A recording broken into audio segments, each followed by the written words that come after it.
तो आज हम लोग पढ़ेंगे कि अनुभववाद क्या है। ठीक है, तो जब हम लोग अनुभववाद की चर्चा करते हैं, यानी कि उसको इंग्लिश में हम लोग बोलते हैं एम्पिरिज्म।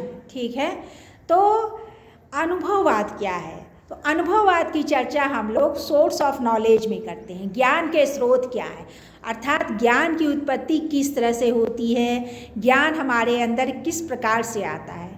तो जब इन्हीं बिंदुओं पर हम चर्चा करते हैं तो एक हमारा होता है बुद्धिवाद, जो कहता है कि ज्ञान जो हमारा होता है वो जन्मजात होता है, हम जन्म से लेकर के उत्पन्न होते हैं। लेकिन दूसरी ओर अनुभववाद है, वो कहता है कि नहीं, कोई भी ज्ञान जो है हम जन्म से लेकर के उत्पन्न नहीं होते हैं। समस्त ज्ञान की उत्पत्ति जो है अनुभव के द्वारा होती है। ऑल नॉलेज आर इम्पेरिकल, यानी कि समस्त ज्ञान क्या है, अनुभव के द्वारा होता है। जब एक बच्चा जन्म लेता है तो उसका माइंड जो होता है वो ब्लैंक होता है, रसा टैबला, यानी कि कोरे कागज साफ स्लेट की भांति रिक्त होता है, इस पर कुछ भी अंकित नहीं होता है। ठीक है, इसमें जैसा कि लॉक ने कहा कि संवेदनाओं और स्वसंवेदनाओं के द्वारा ज्ञान जो है हमारे मन पर अंकित किया जाता है। कहने का मतलब है अनुभववादी जो हैं वो कहना चाहते हैं कि कोई भी जो ज्ञान होता है हम जन्म से लेकर के उत्पन्न नहीं होते हैं। समस्त ज्ञान क्या होता है, अनुभव के द्वारा प्राप्त होता है। ठीक है, तो ये लोग अनुभव पर जोर देते हैं। इसके समर्थक कौन कौन है, कौन कौन कहता है कि ज्ञान अनुभव के द्वारा प्राप्त होता है? तो इसके समर्थक लॉक हैं, इसके समर्थक बर्कले हैं, और इसके समर्थक कौन है, ह्यूम है। तो लॉक, बर्कले और ह्यूम जो हैं वो क्या हैं, अनुभववाद के समर्थक हैं। तो लॉक क्या मानता है? तो जॉन लॉक कहते हैं कि जब हम जन्म लेते हैं तो हमारा माइंड कोरे कागज साफ स्लेट की भांति रिक्त रहता है, उस पर कुछ भी अंकित नहीं रहता है। ठीक है, ठीक है, ज्ञान रूपी जो है अक्षरों के द्वारा ही ज्ञान को हमारा क्या किया जाता है, उस पर अंकित किया जाता है। तो लॉक ने संवेदन और स्वसंवेदनाओं की चर्चा की। ये संवेदन और स्वसंवेदन क्या है? आँख, नाक, कान, त्वचा और जी हाँ, आइस है, नोज है, टंग है, ईयर्स है एंड स्किन है। हाँ, तो हाँ इसके हाँ एमडीसी का क्लास हो रहा है। तो ये तो हम लोग बात कर रहे हैं कि संवेदनाओं के द्वारा जो होती है ज्ञान की प्राप्ति होती है। अनुभववाद हम पढ़ा रहे हैं, आप लोग लेट से आए हैं, पढ़ाई हो रहा है। अनुभववाद क्या, व्हाट इज ए एम्पिरिज्म? तो हम बताएं कि समस्त अनुभववाद वह विचारधारा है जो मानती है कि समस्त ज्ञान जो होता है वो हमें अनुभव के द्वारा प्राप्त होता है। कहाँ से प्राप्त होता है? अनुभव के द्वारा। जब एक बच्चा जन्म लेता है तो उसका दिमाग क्या होता है, मस्तिष्क क्या होता है, एक कोरे कागज साफ स्लेट की भांति रिक्त रहता है, उस पर कुछ भी नहीं रहता। जब तक स्लेट से पर नहीं लिखें कुछ होगा, आएगा नहीं। जब तक ब्लैक बोर्ड पर हम कुछ ना लिखें, ब्लैक बोर्ड पर कुछ अंकित होगा नहीं। उसी तरह हमारे दिमाग में, मन में भी जब तक हम कुछ लिखते नहीं हैं, जब तक ज्ञान अनुभव के द्वारा होता है तब तक ज्ञान हमारे अंदर प्रवेश नहीं करता है। तो लॉक ने कहा कि संवेदन और स्वसंवेदनाओं के द्वारा ज्ञान की प्राप्ति होती है। संवेदन में बताया गया कि आँख है, नाक है, कान है, त्वचा है, जियाँ है, आइस है, नोज है, टंग है, ईयर्स है एंड स्किन है। आई से देखने का, ईयर से सुनने का, हियरिंग करते हैं, नोज से हम स्मेल लेते हैं, टंग से टेस्ट है और स्किन से हम लोग टच करते हैं। ठीक है ना, तो ये सब ज्ञान की प्राप्ति होती है। तो इस तरह से यहाँ पर इसकी चर्चा की जा रही है।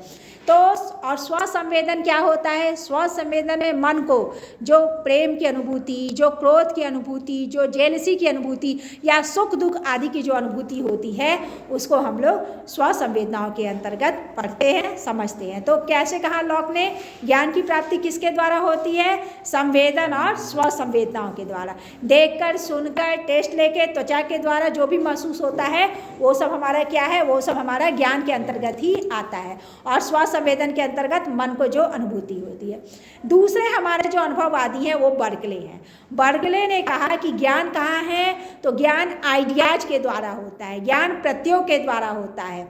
ठीक है, बर्कले का एक मुख्य कॉन्सेप्ट है एसेसे एस्ट परसेपी, यानी कि जो दिखाई देता है वही सत्य है। दृश्यते इति वर्तते, जो दिखाई देता है वही सत्य है। तो इसी संदर्भ में बर्कले कहते हैं कि ज्ञान जो है वो हमारे प्रत्ययों में, हमारे विचार में, हमारे आदर्श में है। लेकिन जब हम किसी चीज़ को देखते हैं ठीक है। तो अब हम अपने अंदर के ज्ञान से उसको महसूस करते हैं कि ये चीज़ ये है, ये चीज़ वो है।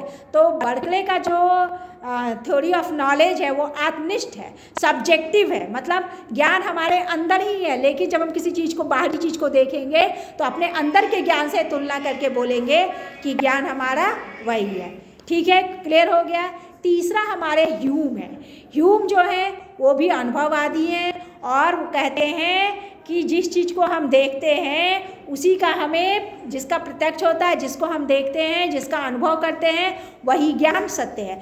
जो चीज़ हमको दिखाई नहीं देता है उस पर ह्यूम विश्वास नहीं करते हैं, उस पर ह्यूम संदेह करते हैं। जैसे ईश्वर, आत्मा बोलते हैं ये सब चीज़ दिखाई नहीं देता है, तो ह्यूम क्या है, इसमें संदेहवादी है। ठीक है, तो एक क्वेश्चन आता है ह्यूम के संदेहवाद से आप क्या समझते हैं? तो ह्यूम ने क्या कहा, ह्यूम एक अनुभववादी दार्शनिक है, एम्पेरिकल है। ठीक है, अनुभव के द्वारा प्राप्त ज्ञान को ही वो स्वीकार करते हैं, यानी जो दिखाई देता है, ठीक है, या जिसको हम लोग महसूस करते हैं वही ज्ञान सत्य है। ठीक है, तो ह्यूम कहते हैं कि ज्ञान कैसे होता है भाई? ह्यूम ने कहा संस्कारों के द्वारा और प्रतिमाओं के द्वारा ज्ञान प्राप्त होता है। ये संस्कार क्या है?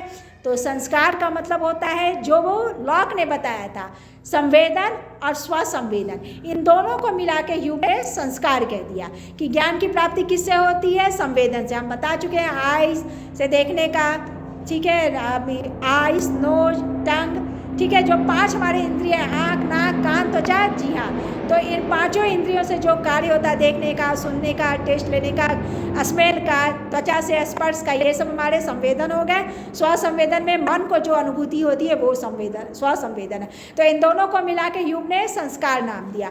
फिर ह्यूम ने कहा प्रतिमाओं के द्वारा ज्ञान की प्राप्ति होती है। प्रतिमाएं क्या है?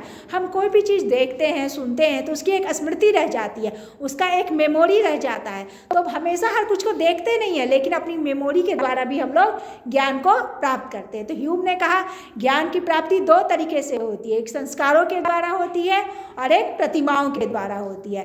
तो इस तरह से ह्यूम जो है संस्कार और प्रतिमाओं के द्वारा ज्ञान की प्राप्ति की बात करते हैं। तो इस तरह से जो अनुभववाद है वो हमें बताता है कि समस्त ज्ञान की प्राप्ति कहाँ से होती है? अनुभव के द्वारा होती है। ठीक है, तो इस तरह से इन लोगों ने क्या किया, जो लॉक का, इन लोगों ने जन्मजात प्रत्ययों का खंडन किया। जैसे बुद्धिवादी क्या माने कि समस्त ज्ञान क्या होता है? जन्मजात होता है, सहजात होता है, इनेट आइडिया, हम ज्ञान को जन्म से लेकर ही उत्पन्न होते हैं। और जैसा कि देकार्त कहता है अंतरसूझ के द्वारा, अंतर्दृष्टि के द्वारा, बुद्धि के द्वारा अपने ज्ञान को हम लोग और विकसित करते हैं, समझते हैं। तो यहाँ जो लॉक है वो क्या करते हैं, ये जो जन्मजात ज्ञान है इसका खंडन भी करते हैं। सिर्फ यही कह के चुप नहीं हो जाते हैं कि हमारे अंदर कोई जन्मजात ज्ञान नहीं होता है, समस्त ज्ञान हम अनुभव के द्वारा प्राप्त करते हैं। लॉक कहते हैं कि अगर ज्ञान जन्मजात होता, अगर ज्ञान हमारी बुद्धि में निहित होता तो दुनिया के सभी व्यक्तियों को एक जैसा ज्ञान होना चाहिए। तो क्या दुनिया के सभी व्यक्तियों में एक जैसा ज्ञान है? नहीं है। तो लॉक इस तरह से जन्मजात प्रत्ययों का खंडन करते हैं कि हम जन्म से ही लेकर ज्ञान को उत्पन्न होते हैं और वो ज्ञान क्या होता है? सार्वभौम होता है, एक जैसा होता है। फिर लॉक कहते हैं अगर ज्ञान जन्मजात होता तो इतना जो हम लोग धार्मिकता, जो वाद विवाद देखते हैं वो होता क्या? नहीं होता। लेकिन हम दुनिया में क्या पाते हैं? कुछ आस्तिक है तो कुछ नास्तिक है, कुछ ईश्वर को मानता है तो कुछ ईश्वर को नहीं मानता है। लेकिन अगर हमारा ज्ञान जन्मजात होता, सार्वभौम होता, यूनिवर्सल होता, एक जैसा होता, तो क्या ऐसा अलग अलग विचारधाराएं होती? नहीं होती। तो धार्मिकता को लेकर भी ये उचित नहीं बैठता है। अब संवेदनाओं को भी ले लीजिए, फीलिंग्स को भी ले लीजिए, वो भी क्या है? वो भी हमारा एक जैसा नहीं होता है। किसी के अंदर ज़्यादा इमोशन है तो किसी के अंदर इमोशंस कम रहते हैं। तो इस तरह भी लॉक इसका खंडन करते हैं। लॉक कहते हैं कि समस्त ज्ञान क्या हो रहा है? हमारा क्या होता है? अनुभव के द्वारा प्राप्त होता है। लेकिन जो लोग कहते हैं कि ज्ञान हम जन्म से लेकर उत्पन्न होते हैं, ज्ञान हमारी बुद्धि में निहित होता है, वो ऐसा इसलिए कह देते हैं कि तादात्म्य ज्ञान को देख करके, जैसे सेब में लाली होती है, हम उसको अलग नहीं कर सकते, कपड़ों में धागा होता है, हम उसको अलग नहीं कर सकते। उसी तरह कुछ कुछ ज्ञान क्या होता है? हम बराबर साथ साथ देखते हैं। ठीक है, तो हमारे अंदर उसका अभ्यास हो गया है, तो हमें ऐसा लगता है है कि ज्ञान जन्मजात होता है, ज्ञान हमारी बुद्धि में होता है, लेकिन ऐसा नहीं है। जो अनुभववादी है वो मानते हैं कि समस्त ज्ञान क्या है, अनुभव के द्वारा प्राप्त होता है। जब एक बच्चा जन्म लेता है तो वो अपने संवेदनाओं से